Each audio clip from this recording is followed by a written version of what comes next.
Olha, eu acho que eu não falo só por mim mesmo quando eu digo que essa onda recente de refilmagens live action de animações clássicas da Disney tem sido uma decepção constante. Se lá no início a ideia poderia até ser promissora, né, você pegar histórias que todo mundo já conhece e repaginar elas trazendo pro live action, trazendo ares novos, cores novas, perspectivas novas. Na prática, o que a gente tem visto desde então é uma grande sucessão de oportunidades desperdiçadas. Sim, tem um ou outro filme que se salva. Eu gosto muito, por exemplo, do Christopher Robin, eu gosto do Mowgli, eu gosto moderadamente do Aladdin. Mas, de modo geral, a grande maioria dessas refilmagens tem se revelado apenas caça-níqueis descarados que tentam lucrar às custas da nostalgia do público e que, pra piorar, não só nem tentam trazer absolutamente nada de novo a essas histórias, como ainda sugam, eliminam completamente o carisma e o charme que haviam naquelas histórias quando elas eram contadas em desenhos. É o que aconteceu com A Bela e a Fera, O Rei Leão, Mulan, Pinóquio, Alice no País das Maravilhas, Malévola e por aí vai. O que nos traz finalmente a essa nova versão da Pequena Sereia. Sinceramente, o filme é horrível? Não, ele não chega a ser horrível. Na verdade, eu acho que ele não chega nem a ser ruim, pra falar a verdade. Dado o nível dessas adaptações recentes da Disney, eu acho que esse filme até consegue ser um pouco melhor do que eu imaginava que ele fosse. Mas ainda assim, honestamente, é um filme que falha muito em justificar a sua própria existência, e isso é um problema sério nesse novo A Pequena Sereia. Mas vamos por partes. Como já é de se esperar, o material base pra essa nova versão da Pequena Sereia, obviamente não é o conto original do Hans Christian Andersen de 1837, mas sim a animação de 1989 da Disney, que é uma animação que é fundamental para a história do estúdio porque ela demarcou o início da era da renascença das animações da Disney. A Disney estava passando por um período complicado até ali, e A Pequena Sereia foi o filme que marcou novos ares, um novo respiro para o estúdio,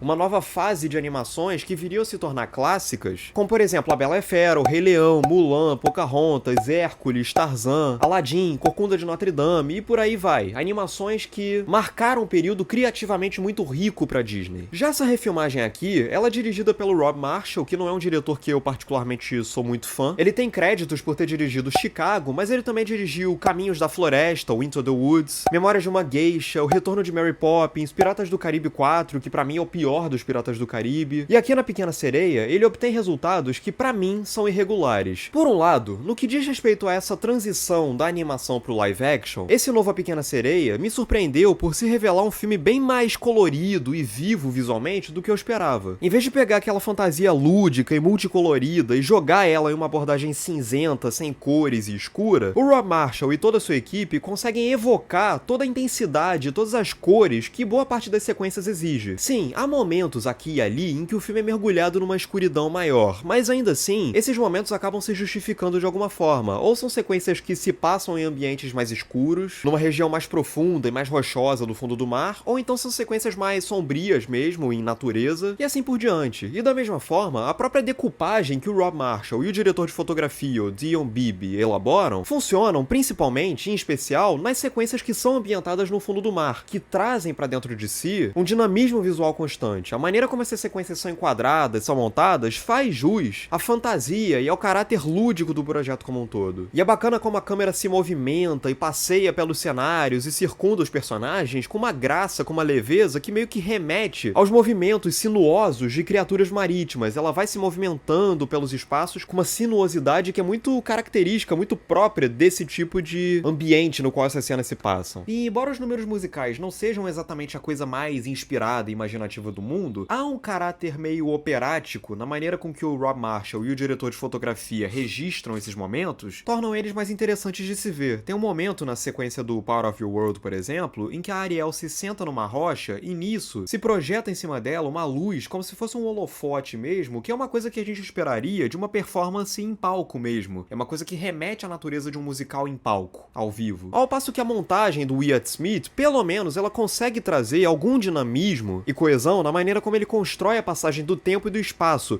Ele usa muito de raccords gráficos para poder saltar organicamente de uma cena para outra. Dito isso, há um problema sério nesse novo A Pequena Sereia com relação a um desequilíbrio na estrutura, na unidade estilística do filme como um todo. Ao mesmo tempo em que o filme, desde o roteiro até a decupagem, a filmagem, tenta assumir esse caráter multicolorido e cartunesco, há vários elementos soltos e isolados no filme que parecem querer se ancorar numa abordagem mais realista, ou no mínimo fotorrealista. E assim, ao mesmo tempo em que as sereias são cartunescas e o mundo em que elas vivem também o é, os peixes, os crustáceos, as estrelas do mar, as baleias, os tubarões que aparecem ao longo do filme são simulações de animais reais. E como a gente já viu acontecer no Rei Leão, a gente sabe que esses animais, muitas vezes, eles não são um poço de expressividade também. Muito menos rivaliza com a vivacidade que aqueles mesmos personagens tinham na animação, que por natureza permite a eles serem muito mais expressivos. Então há vários momentos nesse novo A Pequena Sereia em que o Linguado ou Sebastião estão falando e a gente consegue ouvir a intensidade na voz deles, mas ao mesmo tempo a gente não consegue ver nada de notável acontecer no rosto deles. Porque por tentarem tanto ser fotorrealistas, eles acabam se tornando apenas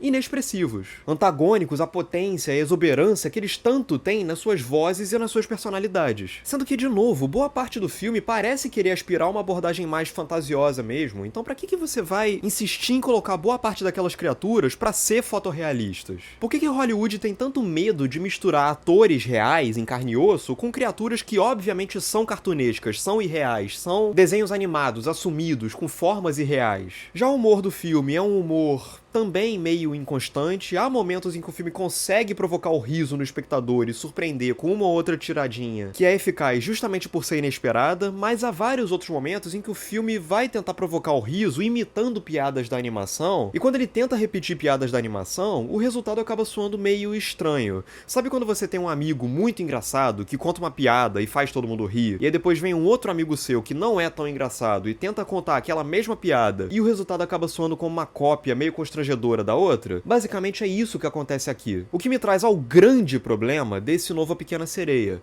Honestamente, não há nada nesse filme que justifique a existência dele, além, é claro, da própria vontade da Disney de trazer mais algumas centenas de milhões de dólares para os seus cofres. Eu vi algumas pessoas reclamando que esse filme ele tem diferenças drásticas demais com relação à obra original, e outras pessoas tentando defender o filme, dizendo que quem tá reclamando é muito purista da animação. O meu problema com esse novo filme é justamente o contrário de tudo isso. Eu acho que esse novo filme não traz, nem tenta trazer, absolutamente nada de novo a qualquer tópico, a qualquer discussão, a qualquer ideia estilística ou criativa que seja dessa obra. Não tem nada nesse novo A Pequena Sereia que me faça pensar, pô, ok, isso daqui é uma mudança realmente muito eficiente, muito pertinente, é uma adição que agora eu vejo como indispensável pra essa obra. Agora sim, eu acho que a existência desse novo Pequena Sereia é totalmente justificada. Não, não tem nada nesse novo filme que seja assim. A gente pode observar isso até pelas próprias atuações do elenco. Honestamente, a Melissa McCarthy, ela tá mal no filme? Não, ela não tá mal no filme. Ela faz bem o que é dado pra ela fazer. Só que o problema é que o que é dado pra ela fazer é apenas imitar o trabalho da Pat Carroll no filme original. A mesma inflexão de voz, o mesmo modo de falar, o jeito como ela se movimenta muito, é uma imitação de algo que foi feito muito melhor há 34 anos. E o Javier Bardem, como Rei Tritão, ele tá completamente desconfortável no filme, porque embora ele seja capaz de projetar a imponência, de projetar a grandiosidade ao papel, ainda assim, tudo que ele tem pra fazer soa como uma recriação pálida de algo que a gente viu há 34 anos. E por fim, a gente chega no ponto mais delicado desse projeto, que é a Hale Bailey como a Ariel. E eu obviamente vou ignorar todas as polêmicas que surgiram na internet pelo fato da Hale Bailey ser negra e a Ariel do desenho ser branca, porque, sinceramente, eu tenho maior respeito pela inteligência de quem tá me assistindo e, portanto, eu suponho que quem tá me assistindo não acha que a mudança da cor da pele da Ariel seja um problema sério, sinceramente. Então, deixando à parte completamente todas essas polêmicas de cunho racista que surgiram na internet, o fato é que a Hale Bailey, ela faz o que pode pra trazer vida, pra trazer carisma, pra trazer graça pra essa nova versão da Ariel, mas é só, ela não consegue ir muito a fundo na personagem. Ela torna essa nova Ariel uma personagem graciosa e não muito mais do que isso. E por outro lado, por fim, pra completar, o par romântico dela, então, aí eu realmente acho que não tem nem muito o que dizer. Sinceramente, o ator que colocaram pra fazer ele é um buraco negro de carisma. Eu não entendo o que a Ariel viu de interessante naquele cara pra poder ficar perdidamente apaixonada por ele. Sinceramente. E pra completar, por fim, isso me traz ao último grande questionamento que eu tenho a fazer, que é: se você vai refazer pra fazer igual, então pra que refazer? É pra apresentar as novas crianças aquela mesma história? Pô, então por que não pegar as crianças e botar elas pra verem a animação de 89? Ah, mas é porque as crianças não gostam de coisa velha, elas só conseguem gostar do que é do tempo delas, então pra poder apresentar a elas essa história, só refilmando no mesmo tempo que elas. Bom, se a gente vai começar a pensar assim, né, de jogar fora tudo que é antigo só porque se tornou velho, e porque as gerações posteriores àquela obra não vão ter o menor interesse em conferi-la, só porque elas não pertencem ao mesmo tempo cronológico e histórico que ela, então vamos começar a tacar fogo em livro, então. Vamos começar a tacar fogo em discos, em vinis, em pinturas, em esculturas. Afinal de contas, né, se elas não pertencem ao mesmo tempo que o nosso, então elas não importam. Então, no fim das contas, esse novo A Pequena Sereia é um filme simpático de vez em quando, mas que, sinceramente, não diz a que veio. É o tipo de filme que quando termina, você até pensa, pô, gostei, nada demais, mas gostei. Só que aí passam alguns dias, e aí você lembra, e você começa a pensar, pô, eu gostei daquele filme mesmo? Gostei? Não, eu gostei daquele filme, mas por quais razões eu gostei daquele filme mesmo? Não lembro. É isso, agora eu quero saber de você, o que você achou de A Pequena Sereia, diz aqui nos comentários, curte o vídeo se você gostou, compartilha para seus amigos, pede para eles se inscreverem aqui no canal, que isso é muito importante. E é isso, um grande abraço e até a próxima.